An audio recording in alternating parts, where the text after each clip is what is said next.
Okay, so the best way to demo save instance is to come into staging, go to templates, and then we're going to go ahead and select a template that we're going to create an instance of. We're going to go ahead and click the submit button for the launch feature.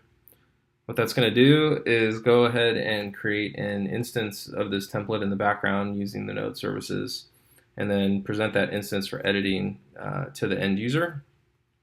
So what we'll do is we'll go ahead and make some changes in Designer. So if we modify fonts, maybe change the font face to something else. It's easily recognizable. And if we rotate this thing around, just so we know it's our instance, we click Save, and what that's doing is saving all the artifacts associated with the instance so that it can be reloaded and re-edited. To find our instance, we're going to use the template ID. There are other ways to pull this instance ID that involve using the dev tools, but for this purposes, we'll just use the admin tool.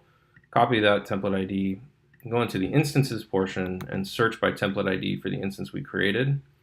And that will filter this list, and I'm going to go ahead and look at the timestamp here to find the one that I just created.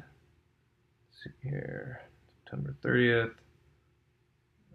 1244. I believe it's this one right here. Should be our instance. And we need to copy the ID here.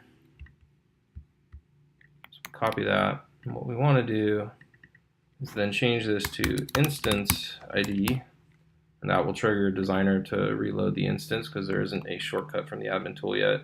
And then insert our instance ID, and then hit return to load it. And we should see our changes reflected in the document. So the Nelly script in the text and the rotated image, which we see. So that's probably a good way to demo save instance. And if you want to, you could generate a PDF by hitting the preview button. So that's probably the best way to demo that feature.